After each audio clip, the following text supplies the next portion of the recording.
A paz do Senhor Jesus, eu sou o pastor Anderson Nunes e estamos aqui para a gravação de mais uma pré-aula.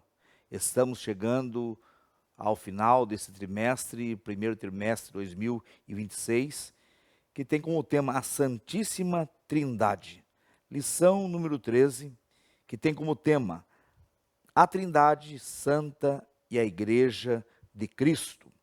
Textuário, portanto, ide, ensinai todas as nações, batizando-as em nome do Pai, e do Filho, e do Espírito Santo. Mateus, capítulo 28, versículo 19. Verdade prática. A redenção da igreja é uma obra conjunta da Trindade. O Pai elege, o Filho redime e o Espírito santifica. O Filho redime e o Espírito santifica, sustentando a fé e a missão da igreja no mundo. A leitura bíblica em classe está em 2 Coríntios, capítulo 13, versículo 11 ao 13, e também 1ª Epístola de Pedro, capítulo 1, versículo 2 e 3. A introdução. A Trindade é uma doutrina fundamental da fé cristã e também a base da existência e da missão da igreja. Cremos na Trindade, em um único Deus que coexiste em três pessoas, iguais em poder, majestade e soberania, mesma essência, coexistente, coiguais, coeternos. Nós cremos na Trindade e nós vemos que nesse primeiro tópico, a Trindade e o plano redentor. Ponto 1. Eleitos segundo a presciência do Pai. Deus elegeu a igreja desde a eternidade. Efésios 1 e 4, que diz, como também nos elegeu nele, antes da fundação do mundo. Esse plano precede a nossa existência, pois fomos eleitos segundo a presciência de Deus Pai. 1 Pedro 1 e 2. Eleitos segundo a presciência de Deus Pai. Ele sabia de antemão aqueles que haveriam de crer e que iriam perseverar até o fim. Isso estamos falando da onisciência de Deus, da sua presciência. Ele tinha tudo providenciado. Deus não foi pego de surpresa pelo pecado original, pelo pecado lá no Éden. Deus, ele sabe de tudo. Ele é conhecedor de todas as coisas. Ele é o autor do projeto da salvação. O plano da salvação não foi um plano B, mas algo que foi projetado, cujo autor é o próprio Deus, o Pai. Vemos que Deus nos elegeu desde a fundação do mundo. Ele já sabia de tudo a respeito daqueles que haveriam de crer e perseverar até o fim. Ponto 2. Redimidos pelo sangue de Cristo. A igreja é o resultado direto da obra redentora do Filho. Nela, os crentes são chamados por Deus e reconhecidos como eleitos, segundo a presciência de Deus Pai e a aspersão do sangue de Jesus Cristo. 1 Pedro 1 e 2. Nós somos redimidos pelo sangue de Cristo. E vemos que esta redenção, através do sangue de Cristo, porque ele redime com seu sangue.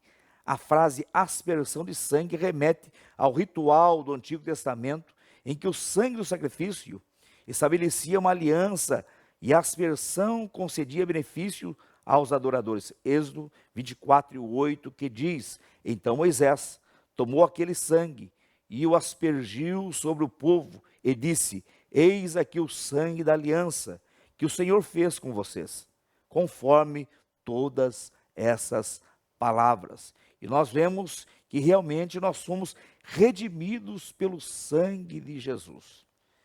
A redenção é uma das maravilhas da graça que acontece na vida do indivíduo, no ato da conversão. Nós somos redimidos. E ser redimidos quer dizer que nós somos realmente comprados no mercado de escravos.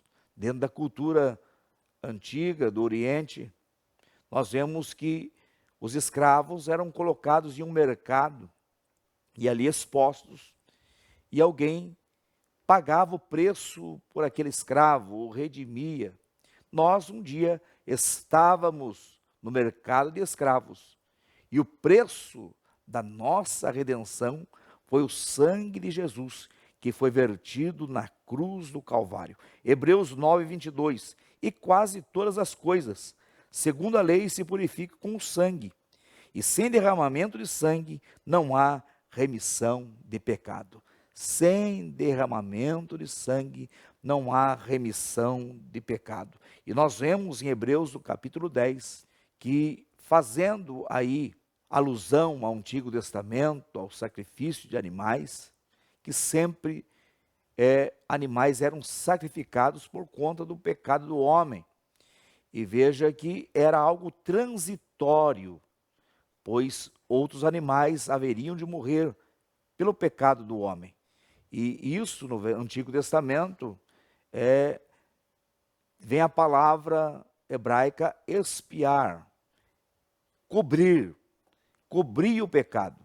Mas, diferente disso que vemos que o Antigo Testamento, todas essas coisas, segundo Paulo escreve na sua carta aos Colossenses, capítulo 2, versículo 17, era a sombra das coisas futuras. O cordeiro do sacrifício apontava para Cristo, apontava para o Calvário. E veja que desde daquele animal, em Gênesis, no capítulo 3, 21, que o animal teve que morrer para da pele dele fazer roupas para cobrir a vergonha do homem lá no Éden. Após o pecado lá no Éden, o homem fez para si aventais de folha de figueira, mas folha de figueira seca e cai. Esta é a tentativa do homem se justificar, mas um animal foi morto para que a pele desse animal cobrisse a vergonha do homem, de Adão e de Eva. Então veja que ali o sangue já foi derramado e já apontava para Cristo no Calvário. Sem derramamento de sangue não há remissão de pecado. Se no Velho Testamento o pecado era expiado ou coberto, agora no Novo Testamento nós somos redimidos, esta maravilha da graça que acontece na vida do indivíduo que aceita Jesus. Nós somos justificados através do sangue de Jesus. E o que é ser justificado? É passar pelo juiz e ser visto como justo. Aquilo que nós realmente havíamos cometido, o pecado, foi justificado, foi apagado. Nós fomos tornados justos através do sangue de Cristo. Diferente de expiar no Antigo Testamento, nós somos justificados. E estas maravilhas da graça, que acontecem de modo instantâneo na vida do homem, quando ele aceita Jesus, como estamos falando aqui, as maravilhas da graça, justificados, redimidos, perdoados. Nós somos perdoados do nosso pecado, nós somos regenerados, nós somos corrompidos através do pecado original. A depravação total, que aprendemos em Hamartiologia, que estava sobre nós. Todos nós estávamos debaixo desse jugo, mas um dia nós somos perdoados, regenerados, corrompidos pelo pecado, mas regenerados através do sangue de Cristo, que todas as maravilhas da graça só foram possíveis através da cruz de Cristo, do sacrifício do Calvário. Nós somos realmente adotados. João 1,12, todos que receberam, deu-lhes o poder de serem feitos filhos de Deus, os que creem no meu nome. Então veja que realmente nós fomos adotados, selados, propriedade de Deus, morada do Espírito Santo. E como nós fomos redimidos e realmente éramos escravos, João 8,34 diz: quem comete pecado é escravo do pecado. Romanos 6,23, o salário do pecado é a morte. Nós tínhamos uma cédula que era contra nós, mas Paulo vai escrever em Colossenses 2,14, ele cravou na cruz do Calvário a cédula que nos era contrária. Então, essas maravilhas da graça, dentre elas, a remissão pelo sangue de Jesus. Nós fomos realmente, como escreveu Paulo em 1 Coríntios 6,20, a parte A, fomos comprados por um bom preço. O preço da nossa redenção foi o sangue de Jesus, que foi vertido na cruz do Calvário. Ponto 3. Santificados pelo Espírito. A obra do Espírito é igualmente indispensável à identidade da igreja de Cristo, eleitos segundo a presciência de Deus Pai em santificação do Espírito. Santificados pelo Espírito. A santificação, diferente das demais maravilhas das quais já temos falado nessa lição, ela se dá início no ato da conversão e ela é progressiva. E veja que nós fomos eleitos segundo a presciência de Deus Pai em santificação do Espírito para a obediência e a aspersão do sangue de Jesus Cristo. Nós fomos separados do mundo. Santificar é separar. Nós fomos separados. E nesse processo, que realmente, quando falamos de santificação, estamos falando de um processo que realmente vem através da caminhada do homem com Deus, que é esta luta diária da carne contra o Espírito, e estamos nesse processo de santificação, que vai trazer a nós uma maturidade cristã, que é progressiva, e vemos nisso que a Trindade não é uma hierarquia de poder, mas realmente estão em harmonia de propósito. A Trindade está de forma harmônica no propósito da salvação, para salvar o homem. Então, a Trindade está em harmonia. O Pai elegeu, o Filho redimiu e o Espírito Santo santificou. Tópico 2. A igreja e a comunhão com a Trindade. Ponto 1. Comunhão com o Pai. O amor demonstrado por Deus tornou possível nosso relacionamento com Ele. João 3,16. Esta comunhão com o Pai, que foi quebrada lá no Éden, agora restaurada através da cruz de Cristo. Nós fomos reconciliados a Deus através da cruz de Cristo. O pecado original nos afastou de Deus. O pecado afasta o homem de Deus. Do hebraico, ratá, que quer dizer errar o alvo, que tem conotação de transgressão, transgredir os mandamentos de Deus. Adão pecou porque ele desobedeceu, transgrediu. E veja que a comunhão que ele tinha com o Pai, em Gênesis 3:8, vemos isso como uma conduta diária. Na viração do dia, Deus visitava o homem. Havia uma comunhão entre o homem e Deus, mas esta foi quebrada pelo pecado. O pecado afastou o homem de Deus. E também no grego, hamartia, que tem a mesma conotação de transgressão. E vemos Isaías capítulo 59, versículo 2, dizendo que as vossas iniquidades fazem divisão entre vós e Deus, de modo que ele não vos ouve. O pecado afastou o homem de Deus, mas a cruz reconciliou novamente o homem a Deus. Romanos 5,10. Porque se nós, sendo inimigos, fomos reconciliados com Deus pela morte do seu Filho, nós somos reconciliados a Deus através da morte de Cristo. O Pai, por seu amor imensurável, enviou o seu Filho, João 3,16. E essa comunhão só é possível por conta desse amor imensurável, que está bem descrito aqui em João 3,16, porque Deus amou o mundo de tal maneira, que deu o seu Filho unigênito, para todo aquele que nele crê, não pereça, mas tenha a vida eterna. O homem foi reconciliado a Deus, através da morte de Cristo, que este foi enviado ao mundo pelo amor imensurável do Pai. Todo o projeto da salvação, o autor é o Pai.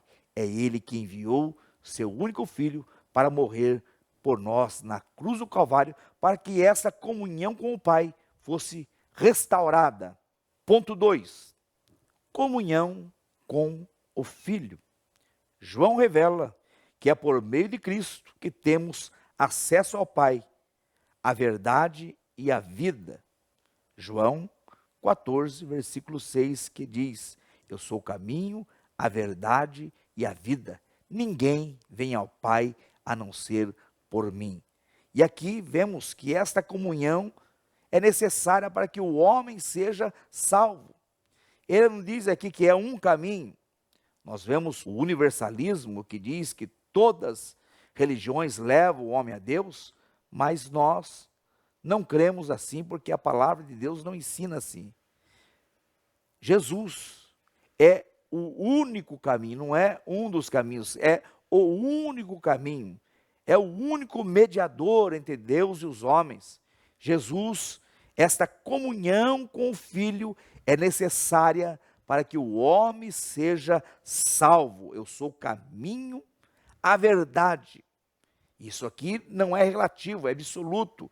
Ele é a verdade absoluta e é a vida. Fora de Jesus não há vida. A vida plena é só em Jesus. João 10:10 fala a respeito do pseudo pastor, que é figura do diabo. Ele veio para matar, roubar e destruir. Mas eu vim para que tenham vida e vida em abundância. Vida e abundância é possível apenas na pessoa de Jesus. Eu sou o caminho, a verdade e a vida. Ninguém vem ao Pai a não ser por mim. Jesus, Ele é o caminho, Ele é a porta, Ele é a escada, Ele é o único acesso ao Pai. E falando da comunhão com o Filho, nos lembramos da Santa Ceia. Nós lemos o texto de 1 Coríntios 11, 23 ao 32, toda a Santa Ceia, e fala dessa comunhão. A Santa Ceia é o ato da comunhão, comunhão horizontal, comunhão entre os irmãos, e a comunhão vertical, a comunhão com o Pai, e é essa possível através de Cristo, através da morte de Cristo. E vemos que Jesus vai falar em João, no capítulo 6, dizendo que aquele que não come a minha carne, não bebe meu sangue, que é esta tipologia no memorial da Santa Ceia. A carne é simbolizada pelo pão e o sangue é simbolizado pelo suco da vide, o cálice. Veja que ele diz: aquele que não come da minha carne, não bebe meu sangue, não tem comunhão comigo. Então veja que a Santa Ceia é importante para esta comunhão com o Filho. Ponto 3. Comunhão com o Espírito. A comunhão com o Espírito é um aspecto vital para a fé cristã. Judas adverte os crentes a serem edificados sobre a vossa santíssima fé, orando no Espírito Santo. Judas 1:20. Veja que essa comunhão com o Espírito, ela é necessária. Veja que em Gálatas 5:25 diz: se vivemos no Espírito, andemos também no Espírito. Uma vida de comunhão com o Espírito Santo. Uma vida devocional, desde o amanhecer até você ir dormir, esta vida de comunhão com o Espírito Santo. Uma vida devocional, de leitura da palavra, oração, consagração. Vivendo assim, dentro desta luta diária que Paulo apresenta em Gálatas capítulo 5, a luta da carne contra o Espírito, você vai vencer e será um homem espiritual, porque você está em comunhão com o Espírito. E aqui fala em oração, orando no Espírito, que realmente é aquela oração que às vezes não são entendíveis, mas Deus entende. É orar no Espírito. Quantos já não oraram no ônibus, na empresa, na escola, orando em Espírito? E vemos que isto é necessário para ter comunhão com o Espírito 24 horas por dia, não perder esta conexão. O homem que anda em comunhão com o Espírito do homem vai comandar esse corpo, e ele vai ser um homem espiritual, e vai vencer todos os dias. A carne não terá primazia na vida deste homem. Ele não será um homem carnal, mas será um homem espiritual. E o homem espiritual tem desejo de ler a Bíblia, tem desejo de orar, tem desejo de vir aos cultos, porque ele é um homem espiritual, guiado pelo Espírito. Orar em Espírito, viver no Espírito, ouvir o Espírito, ser guiado pelo Espírito. Então isto realmente são prerrogativas do homem que vive uma vida em comunhão com o Espírito Santo. Quem vive assim tem comunhão com o Espírito. Tópico 3. A igreja é enviada pela Trindade. Estamos vendo que a Trindade realmente é maravilhosa e ela comanda a igreja. Dentro desta harmonia da Trindade, de propósito, ela comanda a igreja. Agora vemos que a Trindade, ela envia a igreja. Ponto 1. A missão dada pelo Pai. A Trindade age de forma cooperativa no envio da igreja ao mundo. A missão é uma extensão da comunhão trinitária para alcançar a humanidade com o Evangelho. Essa missão, a origem está no coração do Pai. É desejo dele enviar a igreja. Por quê? Paulo escreve na sua primeira carta a Timóteo, capítulo 2, versículo 4, que quer que todos os homens se salvem e venham ao conhecimento da verdade. Deus quer que todos os homens se salvem e venham ao conhecimento da verdade. Esse é o desejo de Deus, salvar a todos. O convite universal de Mateus capítulo 11, versículo 28 ao 30, é para todos. Vinde a mim, vós que estáis cansados e oprimidos, e eu vos aliviarei. É desejo de Deus que a igreja vá e anuncie o Evangelho, as boas novas a todos. Ponto 2. O Filho comissiona seus discípulos. O Filho, enviado pelo Pai, agora envia a sua igreja. Após a sua ressurreição, Cristo ordenou: portanto, ide, ensinai todas as nações, ensinando-as a guardar todas as coisas que eu vos tenho mandado. Mateus 28 e 19. E veja que Jesus enviou, aqui esse versículo de Mateus 28, 19 ao 20, e Marcos capítulo 16, a partir do versículo 15, são os versículos da grande comissão, quando Jesus comissiona os seus discípulos a irem pregar. Veja que em Mateus, ide e ensinai, em Marcos, ide e pregai. Então, pregar o evangelho a toda criatura. Aquele que crer e for batizado será salvo, mas aquele que não crer será condenado. Então veja que o Filho comissiona os seus discípulos, e isto é algo maravilhoso. Jesus enviou os seus discípulos, ele comissiona a igreja, os seus discípulos, a irem pregar. Ide por todo mundo, pregai o evangelho a toda criatura.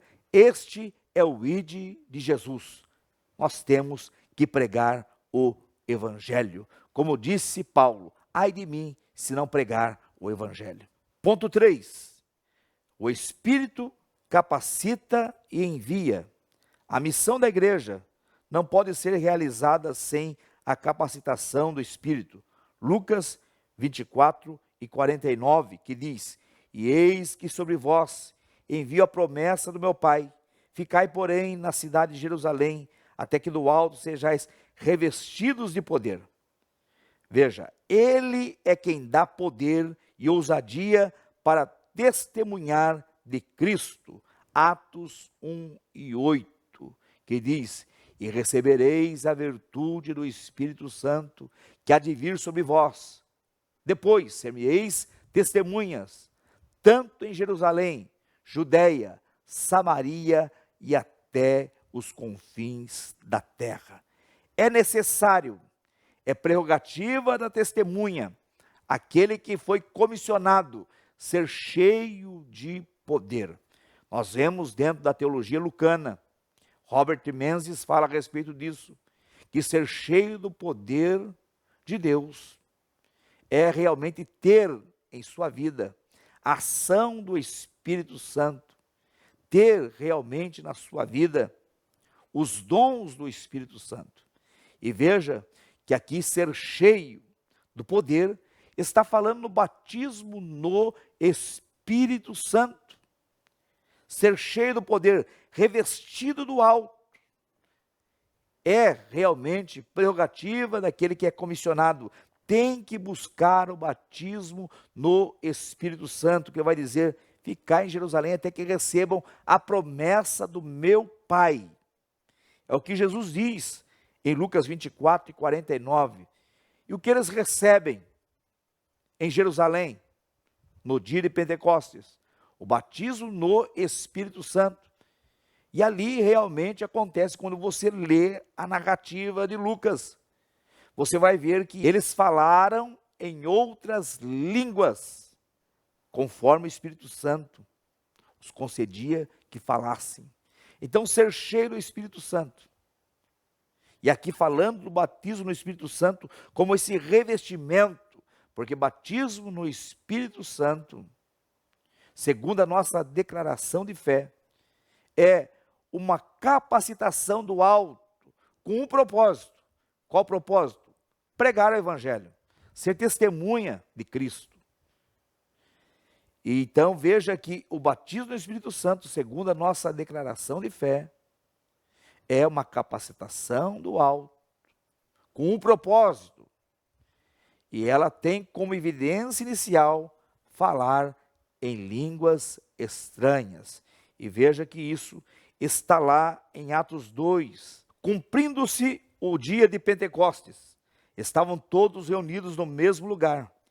E de repente veio do céu um som como de um vento veemente e impetuoso, e encheu toda a casa que estavam sentados.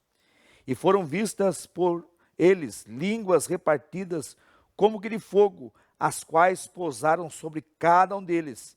E todos foram cheios do Espírito Santo e começaram a falar em outras línguas, conforme o Espírito Santo lhes concedia que falassem. Então veja que ser cheio do Espírito Santo é realmente buscar o batismo no Espírito Santo, para você ter mais ousadia, graça, poder de Deus. É necessário buscar o batismo no Espírito Santo. O Espírito Santo capacita. O batismo no Espírito Santo é uma capacitação do alto, como já vimos. E também ele envia. Veja que em Atos capítulo 13, versículo 2, diz: E servindo eles ao Senhor, e jejuando, disse o Espírito Santo: Apartai-me a Barnabé e a Saulo, para a obra que eu os tenho chamado. Então, o Espírito Santo capacita e envia. Veja que lição maravilhosa, vendo essa harmonia da Trindade, com relação à igreja de Cristo na terra. Conclusão: a Trindade está presente em toda a história da salvação, desde a nossa eleição, formação, santificação e envio. Por isso, como instituição trinitária, a igreja é chamada a cumprir seu papel no mundo, com poder e fidelidade. Essa igreja vive, persevera e cumpre sua missão mediante a comunhão com o Deus triuno. Essa doutrina não é abstrata, mas prática, viva e transformadora. Que a Trindade realmente possa estar guiando a igreja de Cristo na terra. A Trindade, essa Trindade maravilhosa, a qual aprendemos esse trimestre, a respeito da pessoa do Pai, a pessoa do Filho e a pessoa do Espírito Santo. Que Deus possa abençoar você, aluno da Escola Bíblica Dominical, você, professor da Escola Bíblica Dominical, superintendente, os regionais, também a coordenação geral, pastor Eliseu Melfior, que é o nosso vice-presidente também, e ao nosso pastor presidente, pastor Sérgio Melfior, o meu abraço, que é um grande incentivador da nossa querida Escola Bíblica Dominical. Deus abençoe a todos, tenham uma boa aula no nome de Jesus.